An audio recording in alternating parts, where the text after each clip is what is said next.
Hello and welcome back to the channel. Thank you so much for joining me in another of my monologues. And a big thank you to everybody who has been supporting the channel. It's very kind of you. And those that have been saying they've got some interest in my book, Biggleswick, the town that wouldn't comply. They don't want the sexualisation of children. They don't want 5G. They don't want fluoride in the water. They don't want all the nasties, the net zero policies, the 20 mile an hour, and they fight it in their book. And by the way, if you have got any interest, then please, instead of emailing me, go to richardvobes.me. I'll put it on the screen so you can see it, and a link will be in the description. richardvobes.me, and there's a button there that says show your interest. That puts you on an email list, so as soon as the book is done, and it's a limited run, hardback, very lovely, you'll be notified.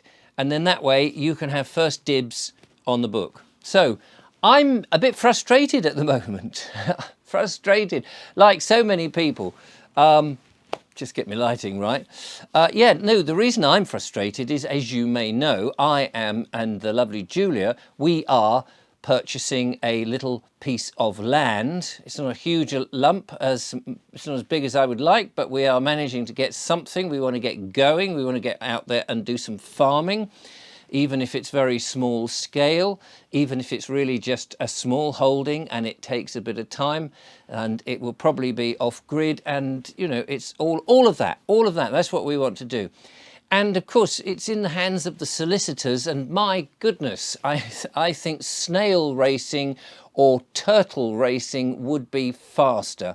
It does seem to take a long time. Anybody out there who is perhaps buying land or buying a house will know how these solicitors, and then of course they're interacting with the government at Land Registry. All of these people, they just take their time, don't they? So I'm sorry to say I haven't been able to bring you out to the land and show us doing some farming and tell you all about it, because we're still waiting. We've got to get those title deeds, you know, the legal fiction has got to get his title deed. And then thereafter, well, we'll see about that.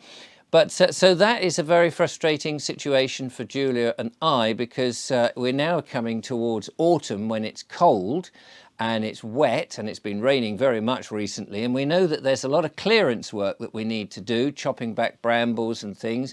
Now, some of that will naturally go in the winter because things will die down, but at the same time, I dare say the ground will be soggy, it would be muddy, and it would be nice to have done that earlier. However, we'll do the best we can once we can get on there. And of course, we want to take the cameras with us.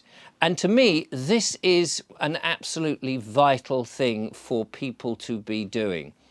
Big corporations are buying up bits of land. Bill Gates is buying up huge swathes of land, and they are keeping it for themselves. The corporations are saying, oh, we're buying that so we can plant trees that will offset our net zero rubbish and all of that. Well, I don't believe a word of that. I think that actually what's happening is that they want to keep the land away from the people like you and me, because they would rather that you were in a 15-minute city controlled by 5G, fluorided to death, and your children sexualized. That's just my own personal opinion. But even if that's not the case, even if that isn't the case, we know that farmers are under attack at the moment, and food, we've seen Sainsbury's have their plan to create their own food without farmers, and others, the WEF, would like us to eat mealworms and various other insects and grubs and things like that.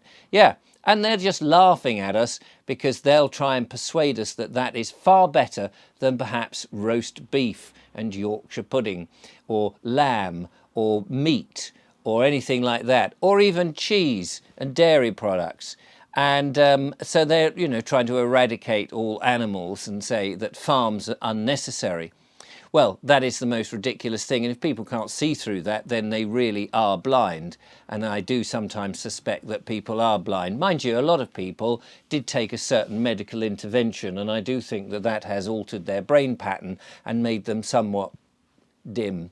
Anyway, that's just my personal opinion. You may totally disagree with me as you drive in a zigzag fashion down hills and across dales. Anyway, so Julia and I are doing this, and I think that this is what more and more people need to do, is to try and purchase a bit of land, turn their backs on the nonsense of the mainstream media. Now, somebody earlier today was saying, why aren't you, Richard, why aren't you talking about this protest that happened over the weekend? Well, I'll tell you, firstly, I didn't even know there was a protest. I'm out of the loop. I don't watch mainstream media, and I very rarely watch social media, so I don't know what's going on. But I can tell you this, protests don't work. Protests is just you going to somebody who apparently has more authority than you and saying, please, will you listen to my concerns? In other words, a protest is reinforcing that they have the authority. Far better, I believe, is to just turn your back on that authority and say, well, you don't have the authority. We're going to get on with it. We're going to get our bit of land. We're going to grow our stuff. We're going to look after ourselves. We're going to rebuild our communities. We're going to do it ourselves. We don't need you. We don't need you. Remember, a dictator without any followers is merely a clown. But when you are at protest, you've got the clowns going to the dictator saying, oh, you must listen, you must listen. It seems bonkers to me that people would do that. So I believe, and this is what I'm doing, I'm putting my feet and my money where my mouth is, and we are going to get our bit of land. Now, we may not be able to do it very well. We may make huge mistakes. We may cock it up, but we're going to give it a try.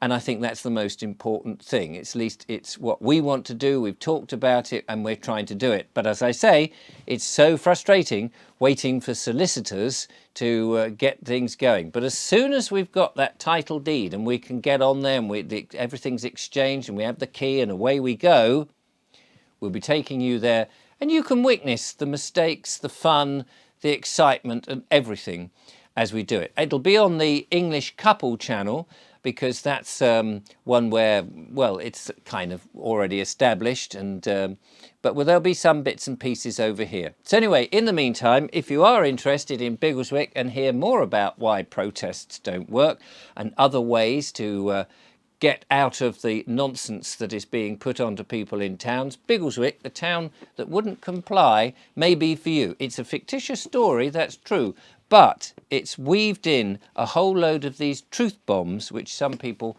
may find interesting. Also, at the back, there is an acknowledgement and a resource of different websites of places where people can find out further information to see whether I'm just making it all up or not. Anyway, in the meantime, thank you for watching. Till next time, take care and bye-bye.